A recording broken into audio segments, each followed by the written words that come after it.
this sort of lava lamp thing. It's a comodulogram. And this shows that basically there is coupling between here what happens at these lower frequencies and the amplitude of these higher frequencies here. And so this cross-frequency coupling here was also sensitive to the semantic context effect, which suggests that maybe it's showing something interesting.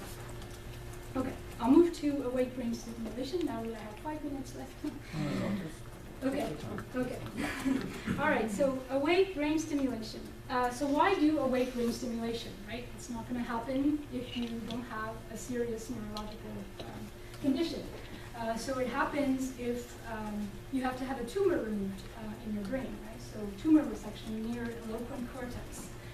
And it happens when the epileptogenic zone has to be removed also. So it can happen in people that have brain tumors and in people that are undergoing resection for intractable epilepsy. So maybe the same patients that the ones I talked about for ECOG, right? The ones that I studied were the ones that were undergoing tumor resection near the loquent cortex. And this is an example of a scan showing you a brain tumor, massive brain tumor that I saw in the Daily Mail because this person actually was a med student and did some analysis on his own tumor. Something like that, crazy.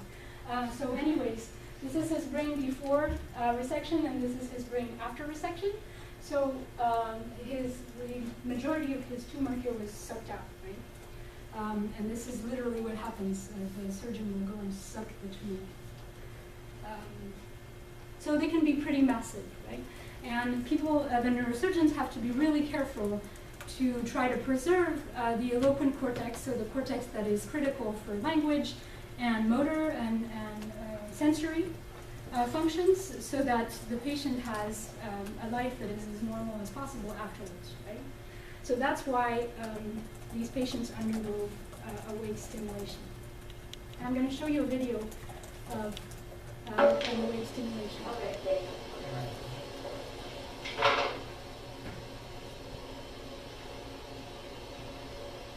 So this is a live brain pulsing through. You feel some vibrations through the, that's normal. And this is the surgeon talking to the patient. The patient is awake. And here the patient, the neurosurgeon placing the electrodes. This is actually the birth of ECOG, right? This is how ECOG is born. What part of the brain are we looking at? So he's right here above the temporal cortex. And here, this is the monitor that the patient is looking at. And you may hear it very faintly, but the patient is naming the pictures while the neurosurgeon is stimulating, basically. And so he's waiting to see, and this is ECOG, right? So this is electrical activity recorded right from these electrodes that you saw.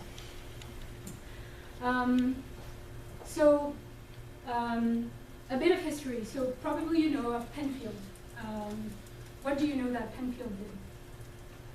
One example of a famous discovery by Penfield. No? The homunculus? So Penfield is the one who showed that there was a homunculus in the motor and sensory cortex, right? So he is one of the first who made those maps of the brain based directly off of these electrical stimulations of the awake patient, right? And so here, this is one of his major books, Speech and Brain Mechanisms. And what these figures show are all these black dots here corresponds to points where there was a speech arrest that was elicited. This is over many, many patients, right? So this is a conjunction map of all these speech arrests that were elicited in all these patients. And here, this is showing sites where semantic paraphrasias or unrelated words were elicited when stimulated. And well, it's not that clear from this example, but I'll show you more clearly in others. but maybe you can already see that there's a lot of variability, right? Semantic paraphasias can be elicited here, and probably many more places if there were more places that had been stimulated. Right? So there's a lot of variability, and that's one of the main messages that this technique is pointing to. This is a study by George Ogerman in Washington, and he is the father, one of the fathers of this, the electrical stimulation in the US. So he actually has this machine called the Ogerman machine that neurosurgeons have in the hospital to stimulate the brain. It's called the Ogerman. It's written on it. It's crazy. So this is 117 patients, right? And this is showing all the sites in which there was a language disruption and the variability also of these results. So so here in the round are the, in the circles are the percentages. So basically this means that in 26% of the patients, of the 117 patients, there was a language disruption when stimulating here. And so you can see that there's 100% for no site, right? So there's no site that elicited this language disruption in 100% of the patients. That just did not happen. And so this is showing, again, this huge variability, this huge inter-individual variability here for language cortex. This is another example and showing you the outcome of this variability. So here in pink is the area that was resected in 2 different patients. These are on these schematic brains. And for this patient, in the area that was resected were 2 sites that elicited errors in some samples, but not in all, right? And in this patient, this site, or the black ones here, are sites that elicited disruptions in all samples. This patient had no post-operative aphasia, but this patient did, right? And the reason for that, we think, is that this site here that elicited disruptions in all samples was too close to the resection zone. So possibly connections maybe from this site to other sites were disrupted, maybe. So again, this is showing this individual variability. So what people do, neurosurgeons do nowadays is, or actually at UCSF, is negative language mapping. So instead of going and trying to find sites that do elicit language disruptions, they just make sure that the sites around the tumor do not elicit language disruption, and that's called negative language mapping. And so these numbers show negative, so the percentages here show that the percentages of patients for whom there were no language disruptions. Right? So for these sites here, you can see 100%, so none of the patients had any language disruption for these sites. Right? And maybe this doesn't correspond exactly to the previous slides that you saw, but there's also lots of differences in the voltages that neurosurgeons apply. And I know that Dr. Berger uses very low voltages to try to avoid generating an epileptic seizure during the operation. Okay, so cortical stimulation versus fMRI. This is just me trashing fMRI. So this study did a comparison of 3T fMRI results versus direct cortical stimulation. And what they saw is that there's quite a lot of discrepancies, right? So here the yellow dots are the fMRI activations. And you can see that it doesn't always correspond to the sites here that elicited language disruptions in green, right? And that suggested that showed that in fact fMRI had a sensitivity of only 37.1%, meaning sensitivity meaning for neurosurgeons and doctors in general true positives. So true positives were found only in 37.1% of cases for fMRI. But fMRI had quite good specificity for language, that is. For hand motor cortex, both sensitivity and specificity was very good with fMRI. Right? So for these brain regions that are more associative, more more plastic, let's say, more undetermined, it's the specificity or the sensitivity of fMRI is not as good, right? And that's why neurosurgeons still do not use fMRI results to choose which regions they're going to resect or not during surgery. Okay. What about white matter pathways, right? So white matter pathways, there are many white matter pathways that are necessary for language, and people, neurosurgeons, are now trying to map the causal role of these white matter pathways also using subcortical stimulation. So as they remove the tumor, they stimulate in the territories of the white matter pathways to see which, if they're disrupting language, then they do so. And so here, this study points to or suggests this really important role of these white matter pathways, and a difference between white matter pathways, right? So in these two patients, there was only a transient post-operative deficit. So people had language deficits, but that only lasted a short period of time. And that happened after ventral streams were partly resected, right? So here the anterior part of the temporal lobe was resected in these patients, and these patients had those transient language deficits. This was not the case for the patient who had the resection here in the territory of the arcuate fasciculus. So this patient had long-term deficits that persisted after his surgery, and the authors here think that it's because the arcuate fasciculus was resected. So maybe less plasticity here when the arcuate fasciculus is resected. And so Dufault is a French neurosurgeon, Hugues Dufault, and he's one of the pioneers in this subcortical stimulation technique, and he's proposed a map, basically, of white matter pathways, and what happens when you stimulate each of those in terms of language disruption. So you get different types of errors depending on which white matter tract you stimulate. And in the last year of my postdoc at Berkeley, as Axel said, I was also an affiliate in the UCSF neurosurgery department, and we were able to do an experiment in the operating room with these patients who are undergoing awake language mapping. So that was a really unique opportunity to get to the causal role of these cortical regions and white matter pathways during language production, right? Language production tasks. So we did two tasks.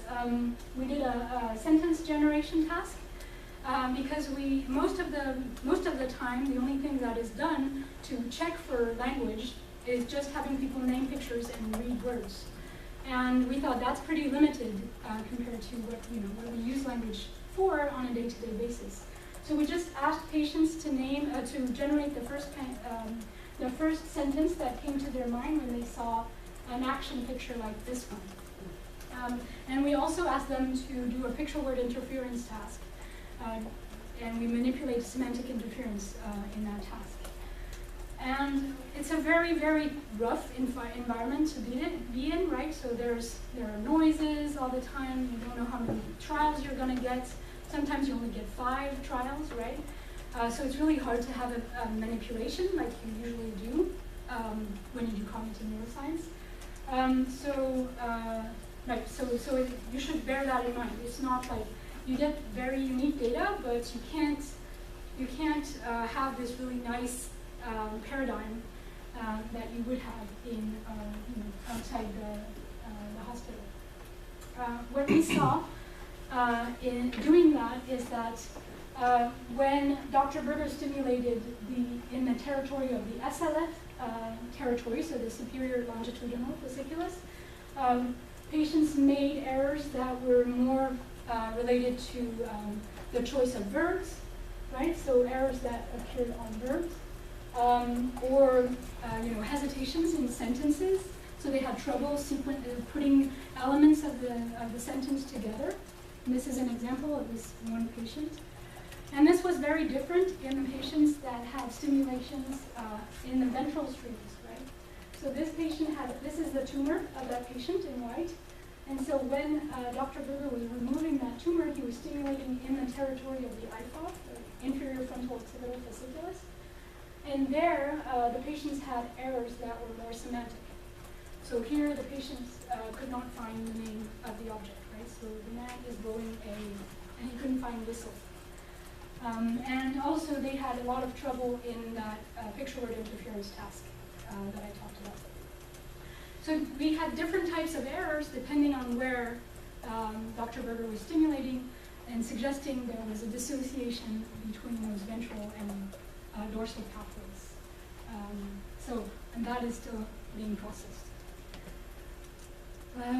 So to conclude about intracranial recordings and brain stimulation, so intracranial recordings give excellent spatial temporal resolution, but there's limited coverage, and of course these are not normal brains, right?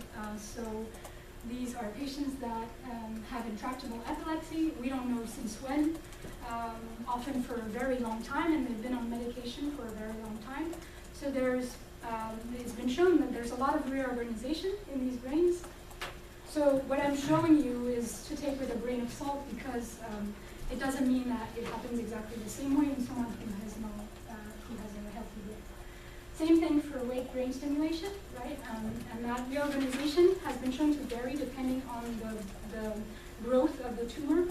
So tumors that grow very fast induce less reorganization because there's less time for the brain to do so than tumors who grow very slowly. And most of the patients that I studied had tumors that grew slowly, which is lucky for them because there's more chances of them surviving than if the tumor is more aggressive. And of course, the coverage is limited, right? You're only going to test the specific area that is open for you to study, because we're not going to open the brain just for research, right? So that is also a limitation. And so it requires crossing evidence from many different patients. And it takes a very long time to get that data. I just wanted to end by saying that having a complete picture of the brain's function, it requires multiple brain imaging techniques. So be good students and continue to study all the brain imaging techniques. I want to acknowledge my collaborators. It takes many, many people to do these intracranial recordings. So these are all the people that I collaborated with to get this data that I showed you.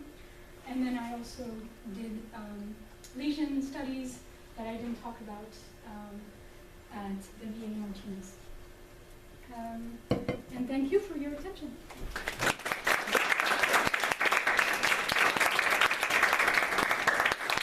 Okay, we have plenty of time for questions. I'm going to sit down.